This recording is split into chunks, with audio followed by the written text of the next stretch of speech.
Hey guys, I'm RozaldVaneGAME and welcome back to another episode of A Case of Distrust. I think I might have said the title wrong in the last episode. I do apologize if I did. Nothing against Ben Wander or anything. It's just, I think my mind was reading as A Case of Distraught. In my mind, I don't know if I said distraught or distrust, but I think it's distrust is what I said, but I might be wrong. I might have forgotten it. I haven't edited the previous episode yet, the first episode of this game. But yeah, in the last episode, we basically started this game.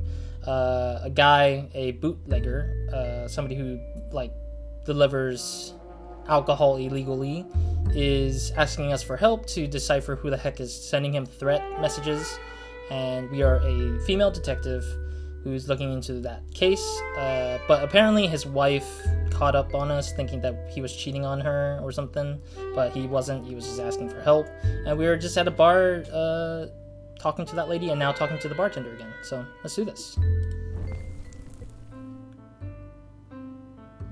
Wait, did I don't think I ended off here though.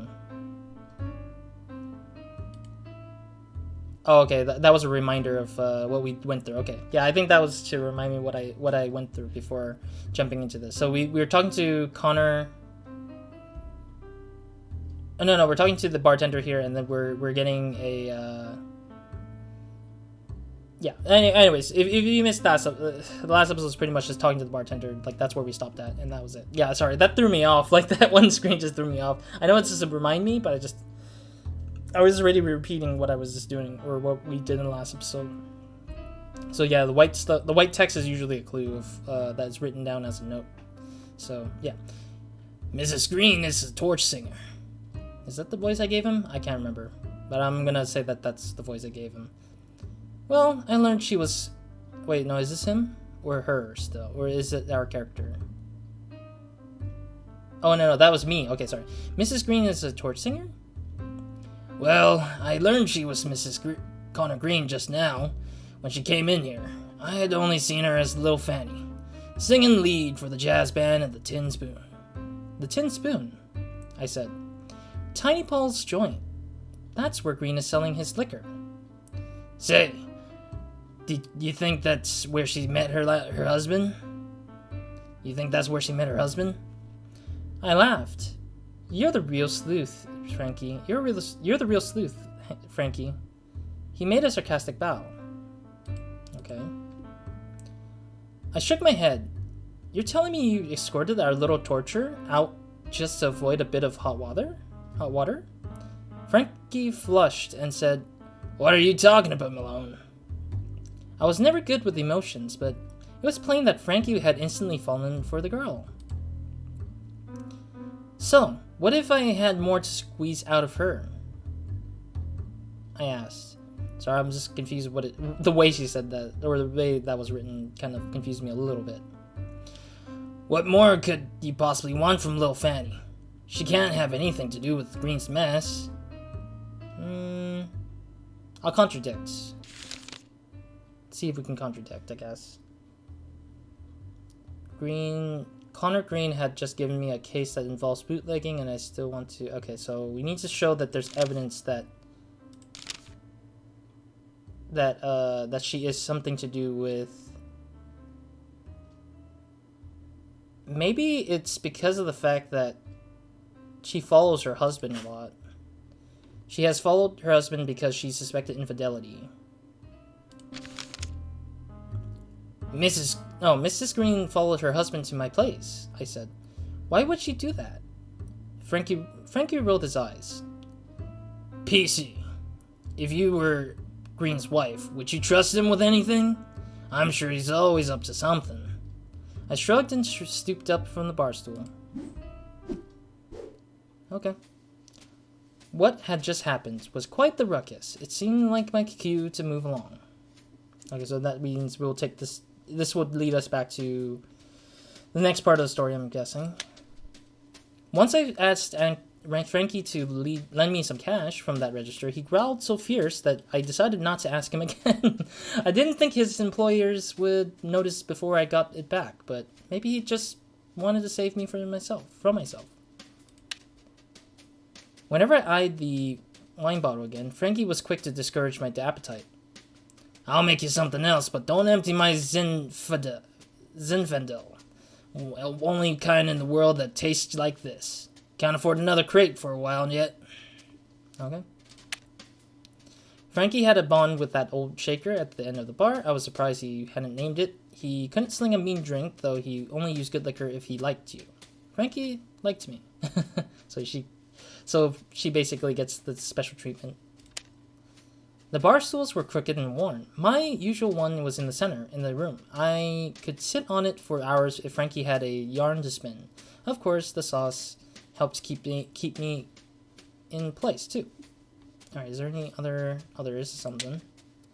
Frankie kept a collection of pre-prohibition bottles on the shelf behind the counter. Their shapes and colors were far more alluring than the opaque jugs of modern swill. This label had a poem on it. Fill full your cups, feel no distress, at all of our great thoughts shrinking less, will do a great deed nevertheless. That's a great poem.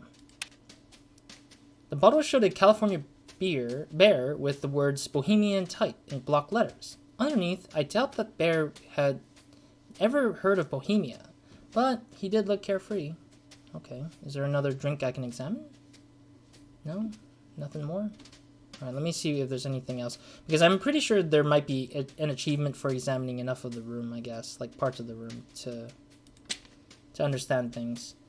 Frankie was still behind the bar, but if I was stuck on the case, a long drink with him might be helpful. I can talk to him again, it seems like. I looked at Frankie. What's eating you? Oh no, that's what he asked. What's eating you, kid? He asked. Asked about notes. Oh, so we can ask him for more information, I guess. Yeah, let's ask about the bottles, I guess. Those bottles behind the counter. Oh, wait.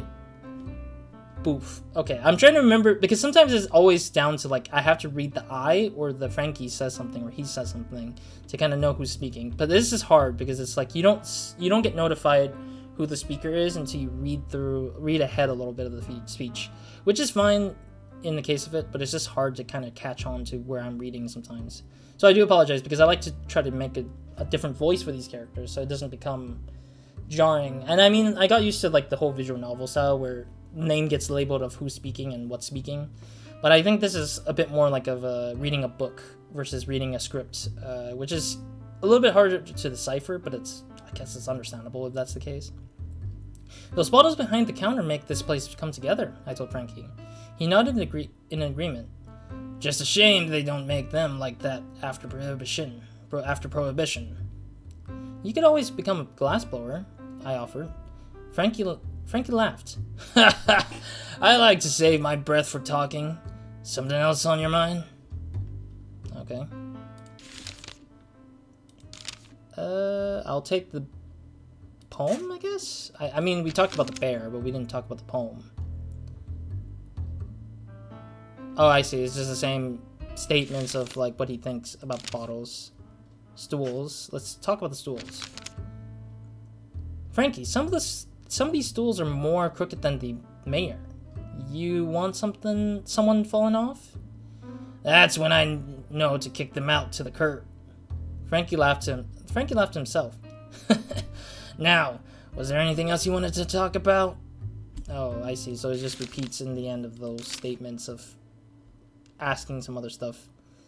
No, I don't need evidence. I need statements, I guess. I guess I'm wondering about the bootlegging stuff. I wondered aloud how I could get more dirt on Green's bootlegging. Frankie thought about it too. He offered, well, Green's working with Tiny Paul on this scheme. If I were to buy from a new source, I'd have to try it. Get a taster. I continued his thought. So there's likely a sample of Green's stuff laying around the tin spoon. That would make sense. Maybe I can ask Paul about whatever booze I find in there. Frankie nodded. I thanked him for the advice. I thought about what else I'd like to speak with him about. Okay, let me ask one more note, I guess. There's some stuff I want to know about Here? Maybe this one? Redstone Stable? I brought up the Redstone Stable. He's the man Green pointed you towards? Frankie asked. It's impossible he still knows something about this mess. I agreed. I thought about what else I could ask Frankie. Mrs. Green's gray coat, maybe? I pointed to something in my book, but Frankie's response has nothing memorable. Okay, I guess that's it then. Yeah, it's just the quote that the detective just said, like, never mind. Like, that's all of it. I didn't get to read the last statement, but it's fine. The Warnster led to the outside world. Okay, leave.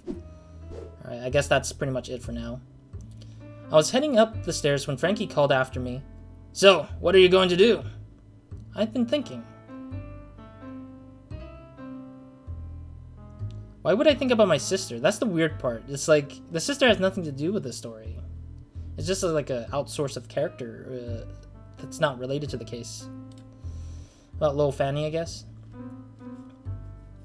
I've been thinking about Little Fanny. I suppose even mobsters had people who cared about them. And she'd been wearing Lewis's old jacket, so perhaps Green and Lewis had been closer than I'd realized. Oh, this is me speaking, okay. I guess I'll have to take Connor Green's bait, I replied. I've got nothing better on the stove, and he might need the help. Something still stinks, though. Well, what's your plan? Frankie asked. That's the way I see it. I have 3 goals right now. Green hired me for a job. Find the guy who wrote the letter. That's the basic part. But you want more? Asked Frankie. I nodded. Green's a shady character. I have to learn about him. Who is this guy? Dig into his past. I can't go back to him blind. I'm guessing this is a continuation since there's a continuation of the my character statement because there's no double apostrophe right here. Like there's no quotation mark at the end of it. And then there's something about his bootlegging. How'd Green get a connection like that? What's his source exactly? Squeezing that lemon might give me a bit more juice. That sounds alright, he replied. So, where is it you're off to?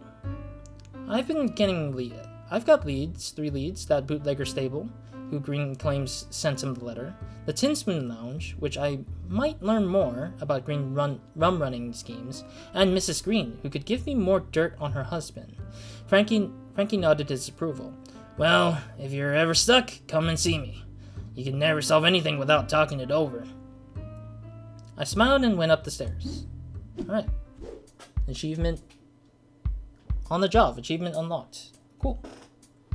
Sorry, I'm just looking at the time just in case. So we got 4-ish, but the third one, the fourth one is just like a sort of like a hub area, a sort of like go back to if I want to talk it over about what I learned, and then see if he has any additional information on top of those ones. So that would be nice to have to go back to kind of like get a bit of like information to loop back around. So let's try Green's house. I'm kind of curious about the wife first, because she is all over the place at this point. So it makes sense that we should follow up with the wife just in case there might be some weird stuff going on that she may know that we don't know.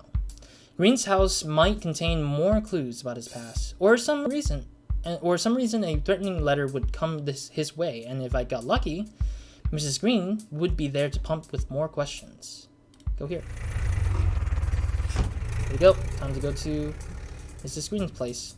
I hailed the driver, gave him the address, and stepped through the back door. I debated talking with the driver.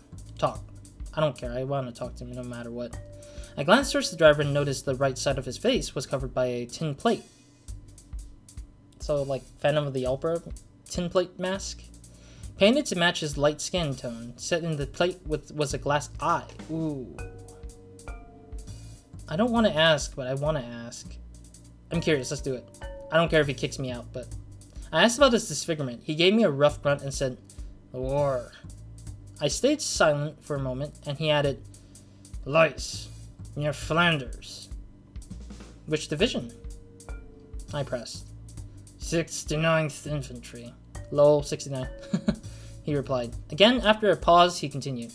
The Hun came at us. Quick. Don't remember much. He tapped his faceplate and said, early casualty. Was that your only battle, I asked? He gave me a short grunt and nodded. Wish it wasn't. Many friends stayed at the front. He rode to my destination. He turned to me and smiled. Thanks for talking. Most won't look at me. I smiled back and stepped out of the taxi cab. That's nice that's a nice conversation. I guess those kind of conversations do matter, I feel like, because you get to know the world a bit more. So it seems like it's somewhere after World War One, technically. So yeah, I was wrong in the last episode, the first episode, where I was saying that it was like after, in the 1950s. I was wrong. I don't remember my history much in terms of world history, but I do know about U.S. history a little bit more better than my world history stuff. Yeah, because I know that the 1920s is when Prohibition was like really strong, and I think it ended like in 1924, 25, 26-ish. Yeah, because it was several years after, when they shifted over to a new president, that we had less Prohibition problems afterwards. But Prohibitions were like really strong, and I think that that's when the mafia kind of stuff, like the vibe of the mafia that we see or think about today, is like pretty much from. It's not because of like the crime of killing each other and having like a gang versus gang, like a Yakuza gang or triads or something like that. It's not like that. It's just more just who can get the most money out of each other best in the city that they're in or state that they're in order to do whatever. But since we're in San Francisco, I think San Francisco is a little bit different from what New York had been. I think New York has a bit more heavier Prohibition like dealings than it is with San Francisco. Though I do think that San Francisco did have a history with Prohibition. It's just not as wild as the as New York's had it at the time. That's what I think, but I might be wrong because I didn't explore the San Francisco Prohibition much. I only know that the New York one is a bit more magnified than the other one, I guess. Yeah, like people look into that one much more definitively. The Greens apartment was a section of an old Western addiction mansion. The owners had divided it for struggling families to rent after the 1906 fire. Once downtown had been rebuilt, people of means moved out of the area. Recent immigrants, mainly from Japan, rented most of their apartments in this part of the town. Well, at least the Japanese people are having a home. I mean, I'm happy for that. Why is she laying down like that? That's bad for your back. That's really bad for your back. I knocked on the front door but didn't get a response. The latch was undone, so I pushed it open and stepped into the room. Laudanum? Isn't laudanum supposed to keep you awake? The room reeked of laudanum. Based on the smell, I imagined she'd had enough opium to knock out a horse. Oh, she's taking drugs, basically, I think. Yeah, opium was it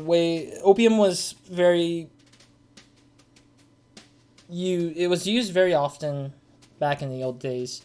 I forget if the U.S. ruled it out of America in the 1920s. I think, yeah, because I think that it ended up being a problem and that America had to ban it from being delivered to America, I think. I just can't remember exactly when or what it was. I think it was like China had like opium crisis or something like that, and then it just got brought up in the American like problems as well, I guess. I might be wrong.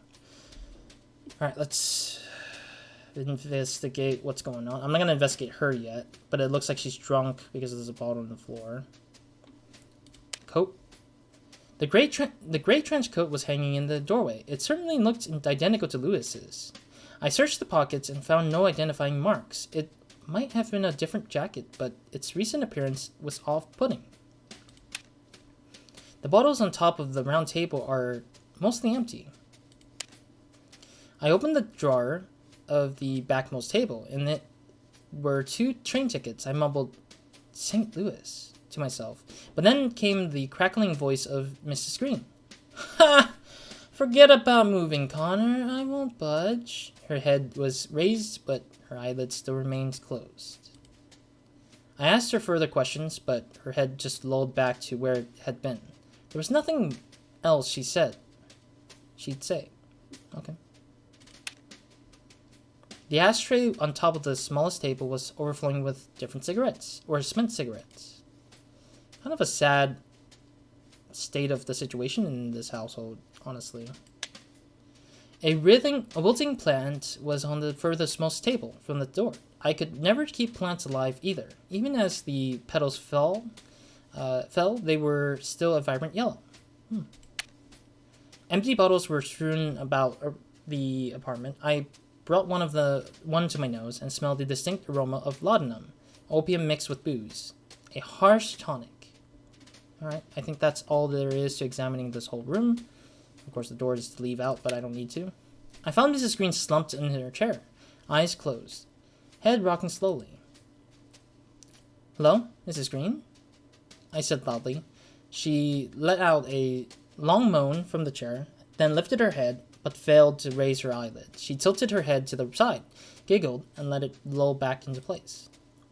I shook her lightly. She moaned again, and but said nothing more. Oh wait, are we just... Is that it? That's all there is? Wow, that's all there is to this room. Okay, I guess I can just leave. The frame was just warped enough to prevent the front door from being completely closing. That was it. That was strange. I guess we can go back to this house later, but for now we're just gonna have to go back to the Southern Coffee to ask what's up. If I get stuck on the case, I could grab a drink and talk to Frankie. Took the taxi cab where I wanted to go. I thought about talking with him on our way. Let's try doing it again. We made some idle banter. He was jovial, middle-aged man, joking and laughing often. The conversation turned to my profession. "Working girl," he said, and his mien hardened slightly. "And such a dangerous gig." I told him it wasn't as bad as he probably thought. "Well, I'm a bit old-fashioned when it comes to these things. To me, motherhood is the most saintly work. I'm sad many flappers are turning it away." Oh wait, no, that's him. "Well, I'm a bit of an old-fashioned when it comes to these things. To me, motherhood is the most saintly work. I'm sad many flappers are turning it away." I guess I can agree. I agreed with him partially. "Motherhood is grand," I said. "Finding a good husband is the problem." He laughed. "Well, with that view, I'm sure you can snag the best of them. Seems most modern girls would rather be secretaries and dance their nights away, even the married ones. It's no wonder divorce is so common. And what happens to these kids of a broken... Oh no, that's him. And what happens with these kids of a broken home?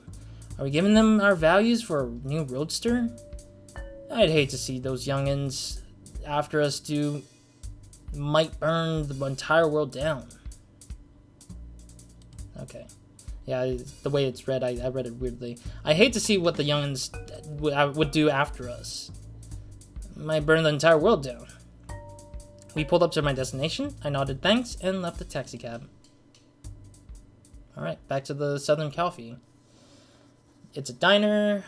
Ethel Burgess, the lone waitress, was friendly to help me with an inquiry. Of course, if you wink at her right, she'd show you the way to the downstairs toilet, where Frankie played bathroom attendant. Southern Coffee had the distinct feeling of home, familiar smell of mold in that old basement, and grin of the face on my face. Yeah, so we're just gonna talk to him. I mean, it's pretty much that. I looked at Frankie. "What's eating you, kid?" Oh no, I looked at Frankie. "What's eating you, kid?" he asked. Alright, got some more stuff, it seems like.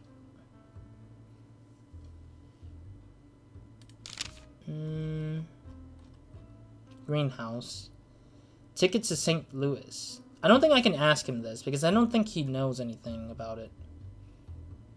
I could follow Green's lead to Redstone Stable. I might try Tin Spoon, the speakeasy, or I could use Green's as home, and if I thought I could find any more evidence laying around, I doubt Mrs. Green would be much of a talker for most of the day, though. Okay.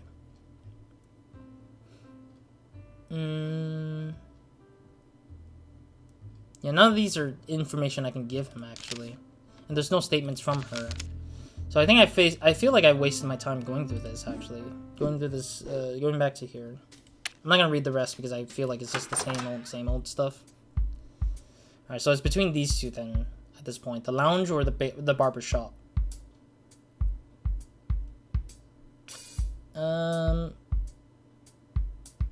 Yeah, let's use the lounge first. Having the lounge go first is gonna help us in figuring out what we want to look for in terms of asking Stable, because we might know more than him about the place than he does. So because since Stable is our first suspect, we want to have enough information to kind of go in it to not have issues with talking with others. The Tin Spoon Lounge was a speakeasy in North. Is speaky like a short for speakeasy, I guess, because I feel like that's how it sounds like. In North Beach, run by Tiny Paul, the gangster that Green had been put in with. I'd been there. I've never been there. The mob keeps a tight lip on their own houses, but I figured it would be good of a place to chase Green's bootlegging story. Take me there to the Paradise City. I'm just kidding. I'm just thinking about like the song.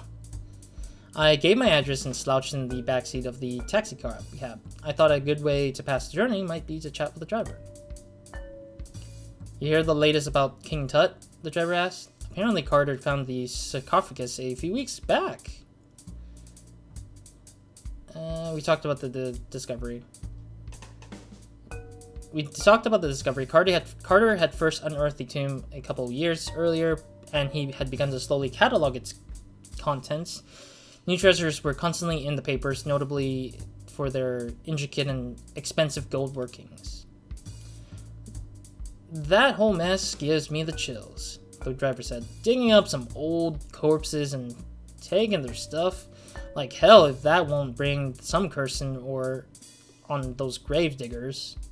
Yeah, it is actually true. They did get cursed after unearthing the tombs, the sarcophagus, because I think I remember something of that capacity, that they tried to open up the coffin, I think, and then they died a week or so after that event.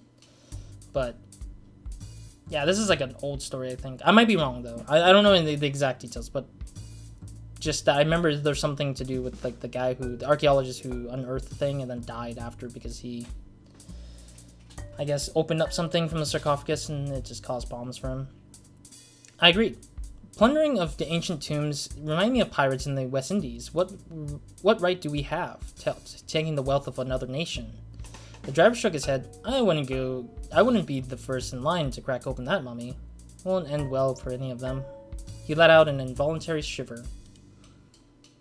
We came to a destination and I left the taxicab. Interesting stories, though. I opened the cab door in front of the North Beach warehouse with a wooden sign. The sign's text was too worn for me to decipher any of the English, but its small gray spoon was still visible below the letters. Alright.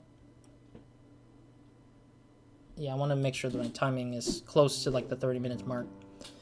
Alright, I'll probably end it soon here, but we'll give it a few description stuff and figuring out what the hell the place looks like inside. I rapped my knuckle twice over the large metal door. A panel just above my head slid sideways to reveal a pair of eyes. The eyes looked up and down, then just stared ahead. They were black and held no emotion. The room beyond was dimly lit, so I couldn't see much of their surrounding face. I cleared my throat, then a rumbling voice emerged from behind the door. Oh wait, this is her speaking. Okay. Fill full your cups, feel no distress, at all our great thoughts shrinking less. Wait, that's not the poem, is it? I looked at the eyes, still unmoving. I understood. The doorman wanted a password. I thought I might have something in my notes that could help. Okay, what's the notes that would help?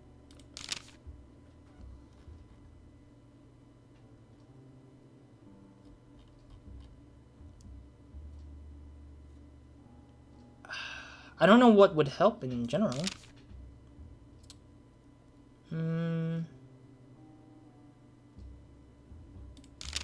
maybe it has to do with the letter.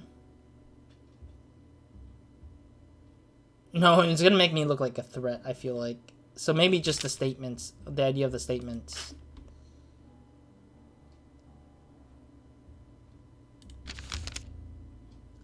Okay, I don't know what that is, but it ain't the password, came the response. The small window shut with a thud. Prohibition was a joke in San Francisco, and most speakeasies would let you just about anyone through the door, but the mob ones weren't as relaxed with their rules. I knew that I wouldn't be able to enter until I said the correct response. I wonder who I could ask about the speakeasy password. Alright. So yeah, it's a fruitless effort, sadly. Like, it's a sad effort that I didn't get. Maybe we can talk to, yeah, let's talk to Frankie about it. I think Frankie would be the only way to knowing if we can figure it out easily. Taxi cab talk. Yeah, let me just end the episode after we talk this out, I guess. The driver began talking about baseball. You know, he said, my bet is that the Seals could play in the majors. His voice had a high pitch. Oh my god, I was almost in the idea, and was just nasally enough to be irritating. Oh, I have the right voice. I feel like that. I think I said the right lines in the way that sounded like the guy. Keep listening. Between Shira, Geary, and McWeeny, we've got enough people who knows how to hurl the ball, and our middle order of Wenner, Walsh, and Montague is unstoppable. Sure, we need better fielding, but there's no reason we can't snag a glove from out east. Hell, we can pay better than half of those teams anyhow. Of course, those owners say their teams would mop the floor with us, but they're just scared as the competitive coasts only want the profits to stay with their own cronies. But imagine their faces when we beat them in their own parks. Well, I'd give it to see something like that. And you know, Art Griggs is rumored to be coming from the Angels. I just think it's unfair that we would do this to this league. Let him play with the big boys, I say. Between Shea and Greer and McReaney, we've got enough guys who knows how to hurl the ball, and our middle order of Wayner, Walsh, and Montagues. Okay, I'm just gonna tune out. It's the same literal thing, I guess. Like, it loops around, I think. He droned about the Seals for what felt like an eternity. My eyes glazed over, and I was nearly asleep when he finally shouted, "We're here!" That's hilarious. Okay, yeah, it's the same statements of the opening stuff. Alright, we're gonna end it here for now. Good place to kind of go back to and just end it here. But thank you guys for watching. Hope to see you guys in the next episode of Nobody Minds, and hope you guys have a great, amazing day, week and night, or when watching this. A Case of Distrust, so far, starting to look interesting. The UI is really fantastic still. Every time I keep coming back to it, it's just amazing. But it's a little bit hard for me to decipher with what I'm reading sometimes. I might misread it with a different voice, which I do apologize. I try to reread it in the correct voice, since it gives me a chance to do that. So, yeah, otherwise, I'm having fun just doing these character readings and stuff like that. But in the next episode, we will go ahead and ask Frankie about the password. And then once we've done with the password, we'll go ahead and either revisit the password door if he has the password given, or if he doesn't have the password, then we'll just aim to do a visit towards the barbershop, so we can make sure that we can investigate our first suspect of the case. Otherwise, that's pretty much it for this episode. So, Roz, out.